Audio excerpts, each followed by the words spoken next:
bonsoir à toutes et à tous et bienvenue pour cette soirée, le Champions Night ici dans les règles du K1, les équipes boxing qui vont s'affronter tous les boxeurs de cette soirée et pour ce combat ici, eh bien ça sera dans les règles du K1 entre Omar Selami et Christophe Elvira. On va s'affronter en 3 rounds de 3 minutes pour cette catégorie des moins de 63 kg 500. Et avec moi, avant ce combat, avant de vous présenter tous ces boxeurs, j'ai un autre grand nom du fight français d'origine algérienne, Walid Seguir. Salut Walid, bonsoir. Bonsoir Mourad. Alors Walid, si tu es avec nous ce soir, c'est que tu es un aficionados des sports de combat et notamment en jiu-jitsu brésilien, donc tu es gradé en Ceinture noire. Ceinture noire de jiu-jitsu brésilien, grand champion, avec nous, grand compétiteur, et aussi en MMA, le mixed martial art, le free fight, anciennement appelé dans son ancien terme. Et Walid Seguir a représenté les couleurs de la France et de son pays d'origine aussi, l'Algérie, dans un tournoi sous une formule télévision, télé-réalité qui s'appelle Al Batal. Al Batal, qui s'est déroulé à Dubaï, si je ne Ouais, entre Dubaï et Abu Dhabi. Oui. Voilà, ça s'est fait entre Dubaï et Abu Dhabi. Il me semble que c'est la deuxième édition. Oui, exactement, deuxième saison. La deuxième saison qui sera diffusée au mois de Octobre, à partir d'octobre sur Fox Movie normalement. Peut-être d'autres chaînes, mais Fox Movie à plus sûr. Un autre français a été dans ton coin, français d'origine algérienne, qui est Mehdi Bagdad. Alors, Mehdi Bagdad. Voilà, mais présente-toi Mehdi Bagdad en quelques mots. Donc Mehdi Bagdad, coach Al Batal contre Ray Elbi, qui était coach dans notre équipe. Donc 3 coachs par équipe. Après 6 combattants par team, comme la saison précédente. 3 par team d'une catégorie de poids, 3 d'une autre catégorie de poids, qui s'affrontent team contre team. Et ensuite, à partir du deuxième tour, vous n'avez plus trop d'équipes, donc tout le monde peut s'affronter. Après, je ne peux pas en dire plus pour ce qui est des résultats ou autre chose. Effectivement, mais je sais de source sûre, moi, que la performance était au rendez-vous et que tu étais prêt à rentrer dans ce tournoi. Et on n'en dira pas plus. Est-ce que ça t'a réussi ou pas? Les résultats seront au mois d'octobre. Est-ce que l'organisation là-bas à Al Batal t'a bien reçu? Comment s'est passée l'organisation, les entraînements, les coachings, les tournages? Un petit peu plus toi qui as vu ça de l'intérieur. Moi, je pense que franchement, quand tu vois ça de l'intérieur, tu te dis que c'est pas terrible. Mais après, quand tu vois ça de l'extérieur, franchement, c'est vraiment un bon truc. Ça peut ramener d'énormes débouchés et je pense que ça en ramènera à coup sûr. Parce qu'il faut quand même savoir qu'Al Batal, c'est les proprios de ADFC, qui est aussi une très grosse organisation. L'Abu Dhabi Fighting Championship. Donc ça va passer dans tous les pays arabes. Donc Al Batal saison 1 a fait un carton. Donc ça va passer sur tous les pays arabes, Maghreb, pays arabes, même Soudan, je pense quelques pays noirs africains. Donc ensuite ça peut te ramener des débouchés sur One FC, des Air Force, les grosses organisations au Moyen-Orient et en Asie. Alors ce qui est bien, c'est que là on avait vu lors de la première saison des Marocains qui s'étaient illustrés. Tu en as rencontré un petit peu sur cette saison ou pas? Oui, cette saison, oui, mais cette saison, niveau beaucoup plus élevé. Bon, je prends des risques en disant ça, mais à niveau beaucoup plus élevé parce qu'il y avait beaucoup plus d'Arabes d'origine. Je m'explique, la première saison, c'était plus des mecs vraiment des pays arabes. Là, c'était des mecs d'origine arabe, donc des personnes qui habitent en Europe ou Canada, États-Unis. Donc le niveau était beaucoup plus élevé. D'accord. Alors que là, nous sommes ce soir pas en MMA ni en jiu-jitsu brésilien, mais en K1 ici à Luin. À savoir que toi, tu habites pas très loin à Tourcoing, mais tu t'entraînes souvent à Paris aussi. Oui, exactement. L'année dernière, je m'entraînais sur Paris. Mais là, je suis remonté dans le Nord pour le logement. C'est un peu difficile sur Paris. Effectivement, les complications de Paris sont multiples, notamment le logement. Mais ce soir, il en est question de K1 entre Omar Selami dans le coin rouge, qui représente le Thai Boxing de Sochaux, et Christophe Elvira du team Domingos de la ville de Vervic, pas très loin d'ici. Christophe Elvira avec short atypique, très athlétique, short noir, alors que Omar Selami, short rose, siglé un peu thaïlandais.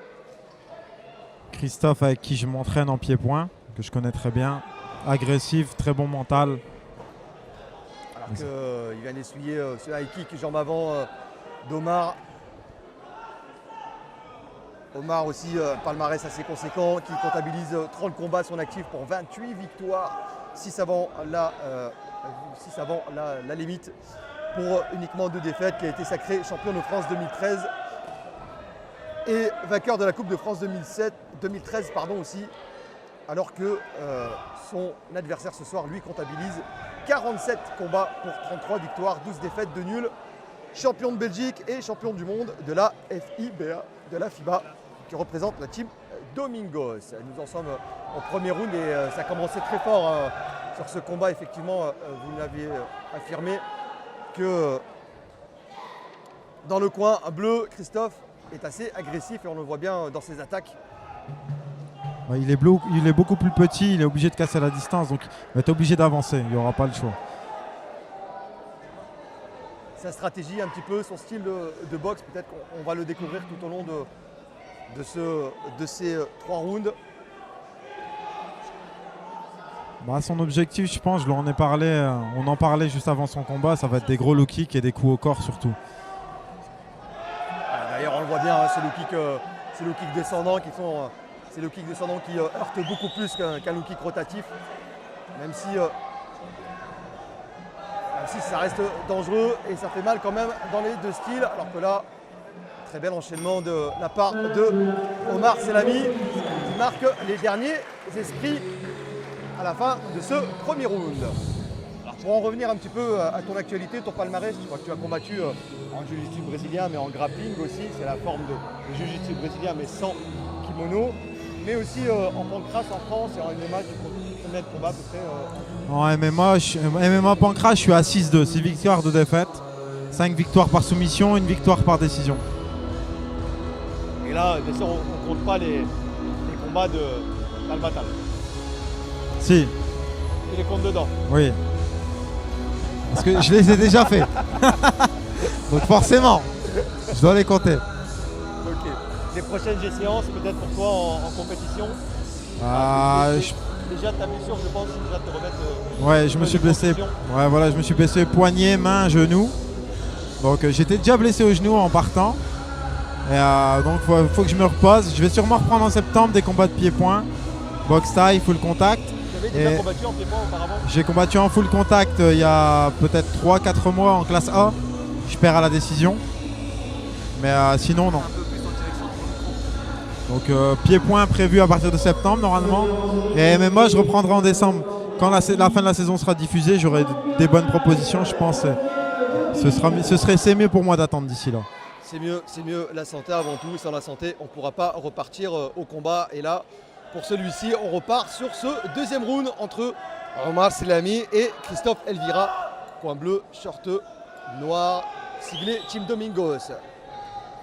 Effectivement, une différence d'allonge entre ces deux messieurs.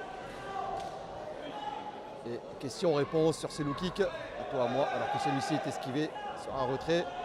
Oh, et cette droite arrière qui a essayé de doubler Omar. La première a touché, la deuxième sans incidence. Le coup de genou en direct.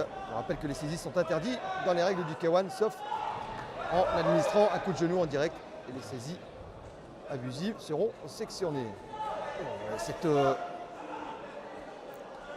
crochet qui rentre sans incidence. Effectivement, à la Christophe solution, qui fait qu'avancer. La solution pour Christophe, effectivement, c'est de casser la distance, de casser la garde d'Omar. Car plus longiligne, beaucoup plus d'allonge. Cherche le coup dur, Christophe. Un puncher peut-être? Ouais, franchement, ouais, sur les coups au foie. Ouais, franchement, pour son poids, très gros coup au corps. Genou gauche, crochet au foie. Vraiment bonne frappe et très gros low kick droit. Coup de genou qui a failli bien passer. Alors encore une fois, ce low kick descendant. D'ailleurs, on commence à voir les marques sur la cuisse de son adversaire. Les premières rougeurs commencent à arriver sur la cuisse de Christophe aussi. Ouais, c'est clair qu'avec un adversaire de cette taille, ça va être compliqué s'il ne casse pas la distance. Le kick sans incidence. Et cet échange un petit peu en contre. Cherche attention à isoler Cherche à isoler, oui.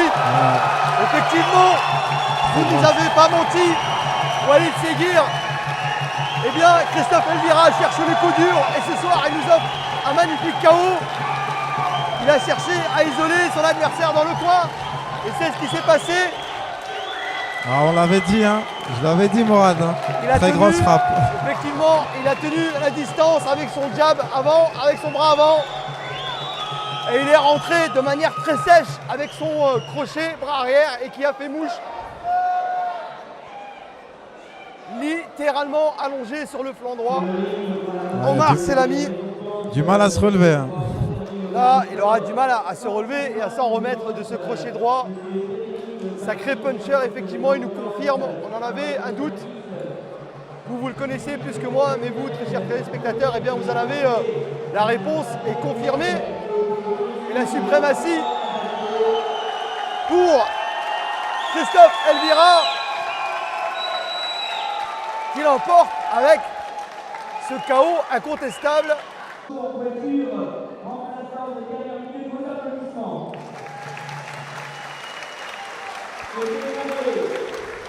Voilà, Omar Selami, rappelons-le que pour ce combat, eh bien, il a pris le combat au pied levé. Il a été averti pas plus tard qu'en milieu de semaine. Et il a relevé le défi, il est arrivé ici. Et malheureusement, il tombe dès la deuxième reprise sur un KO qu'a infligé Christophe Elvira, qui lui s'était préparé réellement pour cette soirée et nous offrir eh bien, ce knockdown, ce knockout magistral avec ce magnifique crochet droit qui envoie Omar Selami au tapis. Merci à vous, merci Khalid, on te souhaite bonne continuation dans ta carrière MMA, car tu es encore jeune et tu as encore eh bien, tout l'avenir devant toi. Et en passant par Al-Batal, eh bien, on espère te voir dans les plus beaux et les plus belles cages MMA à travers le monde. Merci, à bientôt Walid. Merci Morad, merci à tous. Au revoir.